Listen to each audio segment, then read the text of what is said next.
નમસ્કાર વિદ્યાર્થી મિત્રો, છેલ્લે આપણે વિદ્યુત ભારિત ગોળા વડે ઉદ્ભવતું વિદ્યુત સ્થિતિમાન એનો એક ભાગ જોયો હતો.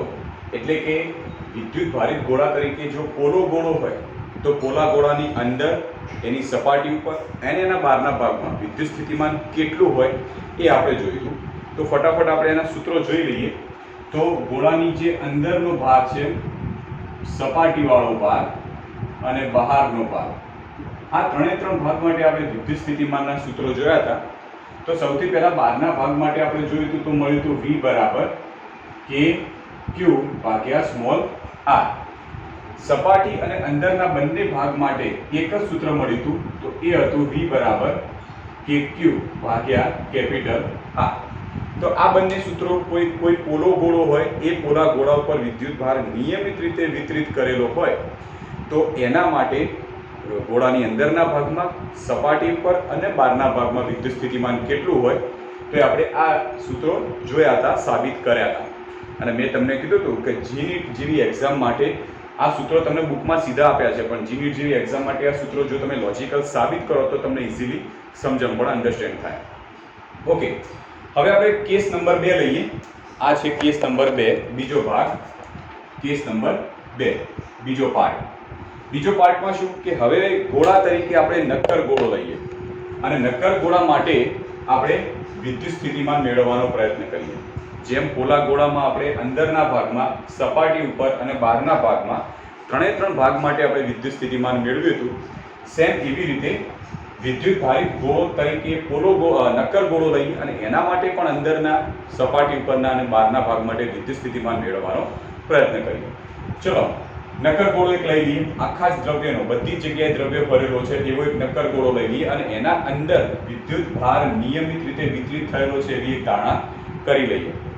જે નક્કર ગોળો છે એની ત્રિજ્યા કેપિટલ R છે. સૌથી પહેલા આ નક્કર ગોળાની બહારના ભાગમાં વિદ્યુત સ્થિતિમાન કેટલું હોય છે એ મેળવવાનો પ્રયત્ન કરીએ. તો ગોળાના કેન્દ્ર, આ ગોળાનું કેન્દ્ર છે O. ગોળાના કેન્દ્ર O થી R, જ્યાં R ની કિંમત કેપિટલ R કરતાં વધારે છે, તો ગોળાના કેન્દ્રથી સ્મોલ r અંતરે કોઈ બિંદુ P આપણે વિચારી લઈએ.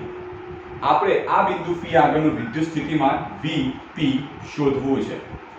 તો કેવી રીતે શોધીશું? તો ગઈ જે થિયરી હતી સેમ એ રીતે શોધવાનો પ્રયત્ન કરીએ. એટલે કે વિદ્યુત સ્થિતિમાનનો તફાવત અને વિદ્યુત ક્ષેત્રના સંબંધનું જે સૂત્ર હતું એનો ઉપયોગ કરીએ. તો સૂત્ર આપણે આવી રીતે લાવ્યા હતા કે ડેલ્ટા V બરાબર માઇનસ સંકલન સદિશ E ડોટ સદિશ dr. આ સૂત્રનો ઉપયોગ કરી બિંદુ P પાસેનું વિદ્યુત સ્થિતિમાન મેળવ્યું. હવે મિત્રો યાદ રાખો કે આ સૂત્રની અંદર ડેલ્ટા V શું છે? તો ડેલ્ટા V એ કોઈ બે બિંદુઓ વચ્ચે વિદ્યુત સ્થિતિમાનનો તફાવત છે. આપણે કોઈ એક બિંદુ પાસેનું વિદ્યુત સ્થિતિમાન શોધવું હોય અને જો આ સૂત્રનો ઉપયોગ કરવો હોય તો આ સૂત્રમાં બે બિંદુઓ વચ્ચેનો વિદ્યુત સ્થિતિમાનનો તફાવત ખબર હોવી જોઈએ. માટે આ જે બિંદુ છે એના સિવાયનું કોઈ બીજું એક બિંદુ લઈ લઈએ અને બંને બિંદુ વચ્ચે વિદ્યુત સ્થિતિમાનના તફાવતના સૂત્રનો ઉપયોગ કરીને P બિંદુ આગળનું વિદ્યુત સ્થિતિમાન મેળવીએ. તો ધારો કે પેલે જે આગળની થિયરી હતી સેમ એ જ વસ્તુ કરીએ કે આગળની થિયરીમાં પણ P બિંદુ એ ગોળાની બહારના ભાગનું બિંદુ હતું, તો વધારાના બિંદુ તરીકે અનંત અંતરનું બિંદુ વિચાર્યું હતું. સેમ એવી રીતે આના માટે પણ વધારાના બિંદુ તરીકે આપણે અનંત અંતરનું કોઈ એક બીજું બિંદુ ઇન્ફાઇનાઇટ વિચારી દઈએ. તો આ એક અનંત અંતરનું બિંદુ છે, ત્યાં આગળનું વિદ્યુત સ્થિતિમાન આપણે V ઇન્ફાઇનાઇટ એટલે ખબર છે કે એની કિંમત થાય છે 0. બરાબર. હવે એકમ ધન વિદ્યુત ભાર લઈ લઈએ, કોઈ ધન વિદ્યુત ભાર લઈએ, પરીક્ષણ વિદ્યુત ભાર Q. આ પરીક્ષણ વિદ્યુત ભારને અનંત અંતરેથી P બિંદુ સુધી લાવીએ તો એ દરમિયાન કરવું પડતું કાર્ય આ બંને બિંદુ વચ્ચેના વિદ્યુત સ્થિતિમાનના તફાવત જેટલું થશે. તો ડેલ્ટા V તરીકે આપણે આવી રીતે લખી શકીએ આ સૂત્ર અનુસાર કે અંતિમ વિદ્યુત સ્થિતિમાન, અંતિમ એટલે અહીંથી શરૂ થાય છે અને અહીંયા સુધી લાવીએ છીએ તો આ અંતિમ બિંદુ થશે, તેનું વિદ્યુત સ્થિતિમાન Vp ઓછા પ્રારંભિક વિદ્યુત સ્થિતિમાન, તો અહીંથી વિદ્યુત ભારને ગતિ કરાવીએ છીએ માટે V ઇન્ફાઇનાઇટ બરાબર માઇનસ સંકલન. ચલો, લિમિટ ક્યાંથી ક્યાં સુધીની આવશે? તો અહીંથી જે કેન્દ્ર છે એ કેન્દ્રથી અનંત અંતરનું બિંદુ એ કેટલા અંતરે આવેલું હશે? તો ઇન્ફાઇનાઇટ થી આપણે કઈ જગ્યાએ લાવીએ છીએ? P બિંદુ આગળ. P બિંદુ આગળનું કેન્દ્રથી અંતર કેટલું થશે? R જેટલું. તો અહીં લિમિટ થશે માઇનસ ઇન્ફાઇનાઇટ થી R અને અહીંયા થઈ જશે સદિશ E ડોટ સદિશ dr. હવે સદિશ E એટલે શું કે જે બિંદુ પાસેનું વિદ્યુત સ્થિતિમાન શોધવું છે એ બિંદુ પાસેનું વિદ્યુત ક્ષેત્ર. આપણે P બિંદુ પાસેનું વિદ્યુત સ્થિતિમાન શોધવું છે તો ત્યાં આગળનું વિદ્યુત ક્ષેત્ર તો ખબર છે કે કોઈ નક્કર ગોળો હોય અને નક્કર ગોળાની બહારના ભાગનું આપણે વિદ્યુત ક્ષેત્ર મેળવેલું છે વધારાની થિયરી તરીકે, અને એ વિદ્યુત ક્ષેત્ર આટલું હતું કે E બરાબર kq બાય r સ્ક્વેર.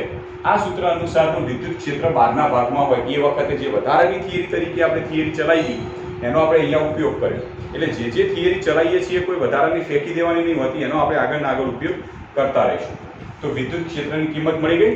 ચલો પહેલા ડોટ પ્રોડક્ટ કાઢી દઈએ.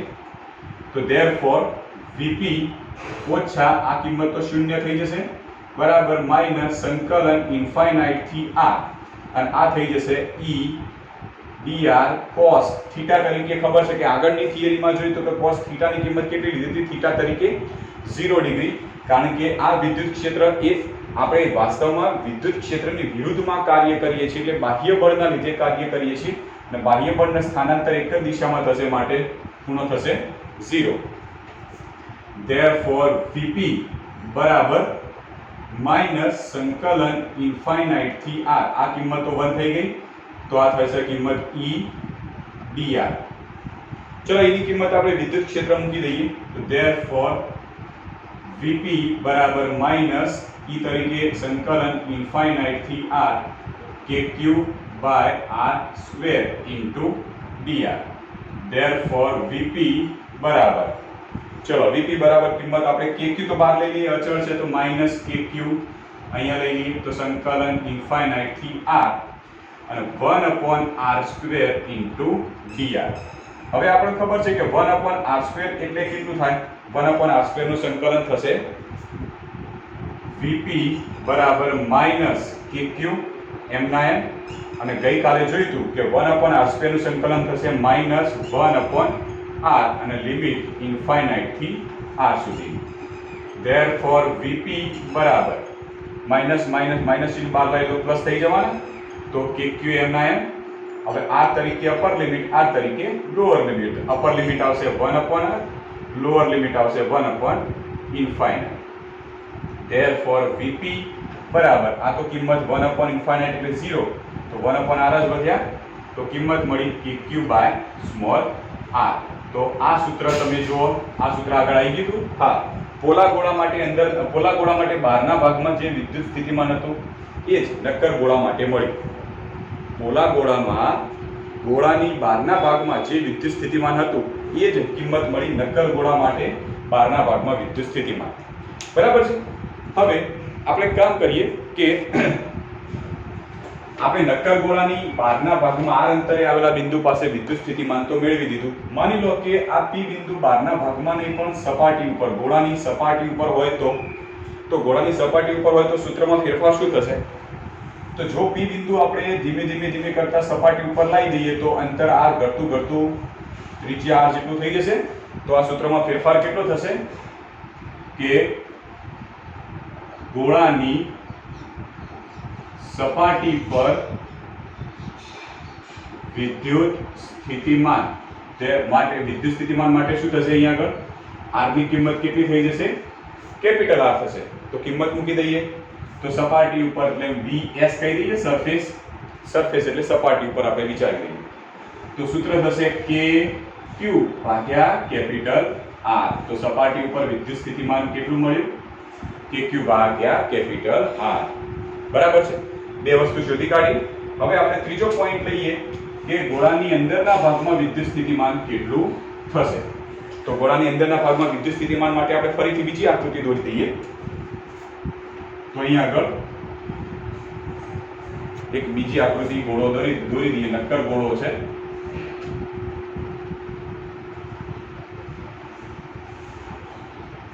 ઓકે, હવે આ ગોળામાં બધી જગ્યાએ અંદર વિદ્યુત ભાર સતત રીતે વિતરિત થયેલો છે એવું આપણે માની લઈએ. ક્લિયર? ધારો કે આ ગોળાનું કેન્દ્ર છે આ જગ્યાએ O બિંદુ પાસે. આ છે માની લો કે ગોળાની ત્રિજ્યા કેપિટલ R, ગોળાની અંદરનું બિંદુ લેવું પડશે. આપણે ગોળાની બહારના ભાગમાં બિંદુ લઈ લીધું, હવે ગોળાની અંદરના ભાગમાં બિંદુ લઈએ. તો ધારો કે આ જગ્યાએ કોઈ Q બિંદુ લઈ લઈએ. આ જે Q બિંદુ છે ગોળાના કેન્દ્રથી સ્મોલ r જેટલા અંતરે છે. મારે આ Q બિંદુ પાસેનું વિદ્યુત સ્થિતિમાન મેળવવું છે. ચલો કેવી રીતે મેળવીએ? તો સેમ જે પ્રોસેસ કરીએ છીએ એવી રીતે જ કરીએ. પણ જેમ યાદ રાખજો કે તમે જો બહારના ભાગમાં વિદ્યુત સ્થિતિમાન મેળવવા માંગતા હતા તો બહારના ભાગનું વિદ્યુત ક્ષેત્ર કેટલું હતું એ સૂત્ર આપણે જોઈતું. હવે નક્કર ગોળા માટે આપણે ચેપ્ટર નંબર 1 માં ગૌસના નિયમમાં જુઓ કે નક્કર ગોળા માટે ગોળાની અંદરના ભાગમાં વિદ્યુત ક્ષેત્ર કેટલું હતું સૂત્ર યાદ કરો. એના અંદર જો યાદ ના હોય તો સૂત્ર ફરીથી જોઈ જુઓ કે અંદરના ભાગમાં તમે વિદ્યુત ક્ષેત્ર જોશો તો સૂત્ર આટલું મળશે, E બરાબર કે Q small r upon r ઘન. અંદરના ભાગમાં વિદ્યુત ક્ષેત્ર આટલું આપણે સાબિત કર્યું હતું. જો યાદ ના હોય તો થિયરી ફરીથી ચેપ્ટર 1 ની એની થિયરી જોઈ લો અને એના અંદર સૂત્ર જુઓ કે ગોળાના અંદરના ભાગમાં નક્કર ગોળાના અંદરના ભાગમાં વિદ્યુત ક્ષેત્ર આટલું હોય છે. બિંદુ Q એ ગોળાની અંદરના ભાગમાં છે માટે અંદરના ભાગમાં આટલું વિદ્યુત ક્ષેત્ર એને મળતું હશે. ચલો આપણે શરૂઆત કરીએ કે આ જે ગોળો છે એના અંદરના ભાગનું બિંદુ Q છે એના આગળનું વિદ્યુત સ્થિતિમાન મેળવવું છે. તો એના માટે આપણે જે વિદ્યુત સ્થિતિમાનનો તફાવત અને વિદ્યુત ક્ષેત્ર છે જેના સંબંધનો સૂત્રનો ઉપયોગ કર્યો હતો એ સૂત્ર વાપરીએ. તો ડેલ્ટા V બરાબર માઇનસ સંકલન સદિશ E ડોટ સદિશ dr. ક્લિયર? હવે આપણને ખબર છે કે ડેલ્ટા V એટલે બે બિંદુ વચ્ચેનો વિદ્યુત સ્થિતિમાનનો તફાવત. તો Q બિંદુ આગળ શોધવું છે તો બીજું એક બિંદુ લેવું પડશે જેની સાથે એનો તફાવત લેવો પડશે. તો બીજું બિંદુ ક્યાં લઈએ? તો જે ગઈ થિયરીમાં લીધું હતું એ પ્રમાણે સરફેસ ઉપરનું કોઈ બિંદુ લઈ લઈએ. તો ધારો કે આપણે બીજું બિંદુ એ સરફેસ ઉપરનું કોઈ બિંદુ આ જગ્યાએ લઈ લઈએ, S બિંદુ. સરફેસ ઉપરનું બિંદુ S લઈ લઈએ અને સરફેસ ઉપરનું બિંદુ હશે તો માટે એના ઉપરનું વિદ્યુત સ્થિતિમાન VS થવાનું. કેમ સરફેસ ઉપરનું લીધું? કારણ કે સરફેસ ઉપર માટેના વિદ્યુત સ્થિતિમાન સૂત્ર આપણે જાણીએ છીએ તો એની કમ્પેરમાં આપણે Q બિંદુનું વિદ્યુત સ્થિતિમાન મેળવીશું. ચલો સૂત્ર મૂકીએ. તો હવે કોઈ એક પરીક્ષણ વિદ્યુતભાર લઈ લઈએ, એને S બિંદુ આગળ રાખીએ, ત્યાંથી લઈ જઈએ Q બિંદુ આગળ અને S થી Q સુધી લઈ જઈએ. એ દરમિયાન કરવું પડતું કાર્ય શોધી અને એના ઉપરથી વિદ્યુત સ્થિતિમાનનો તફાવત મેળવી શકીએ. તો અહીંથી S થી Q સુધી લઈએ છીએ તો પ્રારંભિક બિંદુ S, અંતિમ બિંદુ Q, માટે અંતિમ VQ ઓછા પ્રારંભિક VS બરાબર માઇનસ સંકલન. ચલો લિમિટ લઈએ. તો લિમિટ ક્યાં આવશે? તો S બિંદુ ક્યાં આગળ હતું? સરફેસ ઉપર, જેનું કેન્દ્રથી અંતર ત્રિજ્યા r જેટલું થવાનું, કેપિટલ R જેટલું. તો ત્રિજ્યા કેપિટલ R થી આપણે કઈ જગ્યાએ આવીએ છીએ?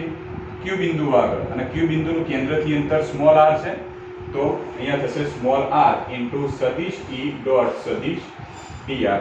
આ આકૃતિ માટે તમે નીચે આમ લખી શકો કે જ્યાં small r is less than capital R માટે. બરાબર? એટલે ખબર પડે કે આ અંદરના ભાગ માટે આપણે શોધીએ છીએ. ઓકે, હવે અહીંયા આગળ ગણતરી કરીએ તો VQ ઓછા VS બરાબર E ડોટ dr છે તો સીધું આપણે હવે લખી દઈએ છીએ કે કેપિટલ R થી small r E dr cos 0 લખી દો. બરાબર? જે ખૂણો તો જે પ્રમાણે કીધું એ પ્રમાણે અંદર તમને 0 મળશે. તો અહીંથી શરૂઆત કરીએ. therefore VQ ઓછા VS બરાબર માઇનસ આ તો કિંમત cos 0 ની 1 થઈ જશે તો વધશે E into dr વધશે.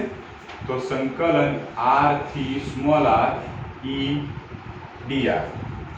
therefore VQ ઓછા VS બરાબર માઇનસ સંકલન R થી સ્મોલ r.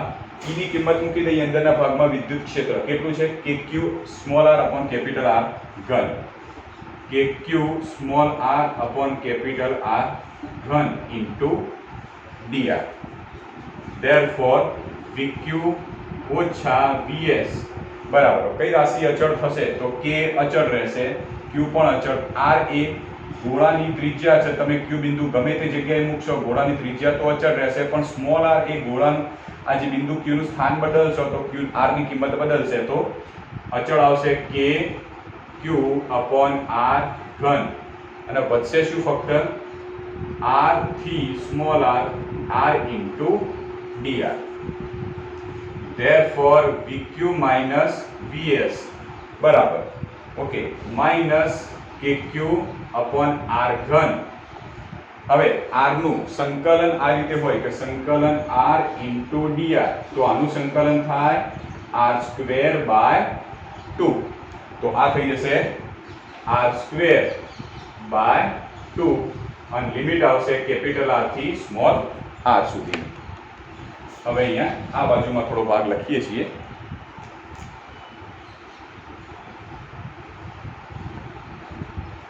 ઓકે, ચલો હવે લિમિટ મૂકી દઈએ છીએ. therefore vq - vs બરાબર, હવે બે બાર લઈ દઈએ તો થઈ જશે -kq / 2r3. અંદર વધ્યા એકલા r², ત્યાં અપર લિમિટ પહેલા r મૂકીએ, પછી લોઅર લિમિટ કેપિટલ R મૂકીએ, તો થશે સ્મોલ r² - કેપિટલ R². હવે આ જે બહારનું પદ છે અંદરના બંને પદ સાથે ગુણી કાઢીએ. therefore vq - vs બરાબર -kq * r², પહેલા પદ સાથે ગુણીએ ભાગ્યા 2r3 માઇનસ પ્લસ બીજા પદ સાથે ગુણીએ તો kq r² / 2r3. therefore vq - vs બરાબર, આ પદ પહેલા લખીએ, એમાં r² અને r3 છે તો એક r² કેન્સલ, તો થશે kq, કે ઉપર r તો જતા રહ્યા, વધશે છેદમાં 2r માઇનસ અહીંયા વધશે kq r² / 2r3. બરાબર. હવે vs ની કિંમત અહીંયાથી મૂકીએ, kq ભાગ્યા કેપિટલ R મૂકી દઈએ, તો therefore vq માઇનસ kq ભાગ્યા કેપિટલ R બરાબર kq ભાગ્યા 2r minus kq r² / 2r3. આ બાજુનું પોર્શન કાઢી દઉં છું.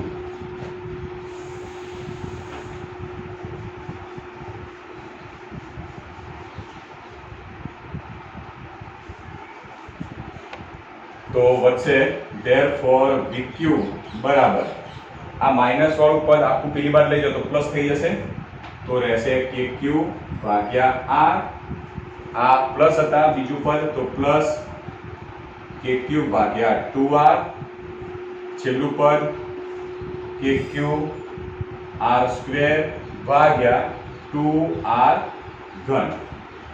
therefore vq બરાબર, હવે આ બંને પદ લગભગ સેમ જેવા છે, તો આની અંદર તમે ગણશો તો આ બંનેમાં તમે લસા લો તો થશે શું? આમાં તમે સિમ્પલ આ રીતે પણ કરી શકો કે kq ભાગ્યા r સામાન્ય આ બે પદમાંથી કાઢો તો વધે શું? પહેલામાંથી 1 વધશે, બીજામાંથી 1/2 વધશે. આનો લસા લો શું થાય? 2 + 1 ભાગ્યા 2 એટલે 3/2 થશે, તો અહીંયા 3 ભાગ્યા 2 ગુણાશે તો વધશે શું? 3kq / 2r. આ બંને પદ માટે. બીજું પદ -kq r² / 2r3. હવે આ બંનેમાંથી કઈ સામાન્ય નીકળે છે? vq બરાબર સામાન્ય નીકળશે kq અને એક r, તો સામાન્ય નીકળશે ભાગ્યા 2r, સોરી kq ભાગ્યા 2r સામાન્ય કાઢીએ તો પહેલામાંથી શું વધ્યું? 3 ઓછા બીજામાંથી વધશે r² છેદમાં r², વધવાના સ્મોલ r² છેદમાં કેપિટલ R². તો આપણને એક આ ફાઇનલ સૂત્ર મળી ગયું. vq એટલે અંદરના ભાગમાં વિદ્યુત સ્થિતિમાન આટલા મૂલ્યનું હોય છે. કોઈ પણ વિદ્યુત ભારિત ગોળો હોય કે જેમાં નિયમિત રીતે વિદ્યુત ભાર વિતરિત કરેલો હોય નક્કર ગોળો, એના અંદરના કોઈ પણ બિંદુએ વિદ્યુત સ્થિતિમાન આટલા મૂલ્યનું મળે છે. બરાબર. હવે આપણને એક પ્રશ્ન થાય કે આપણે અંદરના ભાગના બિંદુ માટે વિદ્યુત સ્થિતિમાન મળી ગયું, સરફેસ ઉપર વિદ્યુત સ્થિતિમાન મળી ગયું. આપણો પ્રશ્ન એ થાય કે આવો કોઈ નક્કર ગોળો હોય, આ નક્કર ગોળાના કેન્દ્રથી લઈ જેમ જેમ સરફેસ ઉપર આવતા જઈએ, કેન્દ્રથી લઈ સરફેસ ઉપર આવતા જઈએ એમ વિદ્યુત સ્થિતિમાનમાં વધારો થશે કે ઘટાડો થશે ચેક કરીએ. તો એના માટે શું કરીએ કે સરફેસ ઉપરનું વિદ્યુત સ્થિતિમાન તો આપણે જાણીએ છીએ. હવે ગમે તે કરીને કેન્દ્ર ઉપરનું વિદ્યુત સ્થિતિમાન શોધી કાઢીએ. જો કેન્દ્રનું વધારે હશે સરફેસની સાપેક્ષમાં તો કહી શકાય કે વધારમાંથી ઓછા તરફ આવ્યા માટે ઘટતું જતું હશે. પણ માની લો કે કેન્દ્ર ઉપરનું વિદ્યુત સ્થિતિમાન ઓછું હોય સરફેસ ઉપરની સાપેક્ષમાં તો કહી શકાય કે કેન્દ્રથી સરફેસ ઉપર આવતા જઈએ એમ વિદ્યુત સ્થિતિમાનમાં વધારો થશે. તો એક કામ કરીએ સૌથી પહેલા કે કેન્દ્ર ઉપરનું વિદ્યુત સ્થિતિમાન શોધી કાઢીએ. કેવી રીતે શોધીએ? આ સૂત્રનો ઉપયોગ કરીએ. જો બિંદુ Q કેન્દ્ર ઉપર લાવી દો તો અંતર r શૂન્ય થઈ જશે, સ્મોલ r શૂન્ય થઈ જાય. તો આ સમીકરણમાં સ્મોલ r શૂન્ય મૂકી દો. તો અહીંયા લખી દઈએ કે કેન્દ્ર પાસે વિદ્યુત સ્થિતિમાન, જેના આપણે નામ આપીએ V કેન્દ્ર. ઓકે, ચલો તો સ્મોલ r શૂન્ય થઈ જશે. તો કેન્દ્ર પાસે વિદ્યુત સ્થિતિમાન એના માટે કહી શકીએ કે ભાઈ r બરાબર 0. ઓકે, અહીંયા થશે કે q ભાગ્યા 2r 3 માઇનસ 0 થઈ જવાના. 0 ભાગ્યા ગમે તે કોઈ કિંમત હોય તો આ પદ શું થશે? એકલા 3 વધવાના, તો વધશે શું? 3 kq બાય 2r. તો આ નામ લખાય કે v કેન્દ્ર બરાબર, અહીંયાથી હું ધારો કે 3/2 અલગ લઈ લઉં અને લખું કે q બાય r. તો આ શું થશે? કે q બાય r તો સરફેસ ઉપરનું એટલે vs લખાય. તો લખી દેવાશે કે 3/2 vs. હવે આનો મતલબ શું થયો કે v કેન્દ્ર બરાબર 3/2, 3/2 કરો એટલે 1.5 જેવા મળે. તો 1.5 ઇન્ટુ vs એટલે ટૂંકમાં એમ કહી શકાય કે કેન્દ્ર પાસેનું વિદ્યુત સ્થિતિમાન સરફેસ ઉપરના વિદ્યુત સ્થિતિમાન કરતાં 1.5 ગણું છે, વધારે છે. કેન્દ્રનું વિદ્યુત સ્થિતિમાન સરફેસ ઉપરના વિદ્યુત સ્થિતિમાન કરતાં 1.5 ગણું છે. માટે કેન્દ્ર ઉપર વિદ્યુત સ્થિતિમાન વધારે છે સરફેસ કરતાં. જો અહીંયા આગળ વધારે હોય, સરફેસ ઉપર ઓછું હોય તો કેન્દ્રથી જેમ જેમ સરફેસ ઉપર જતા જઈએ એમ વિદ્યુત સ્થિતિમાનમાં ઘટાડો થાય.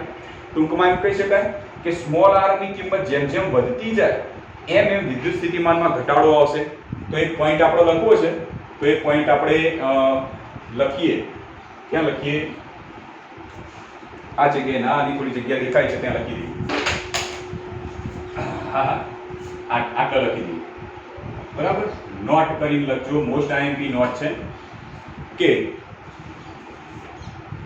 કેન્દ્રથી દૂર કે અંદર, કેન્દ્રથી અંદરના ભાગમાં દૂર જતા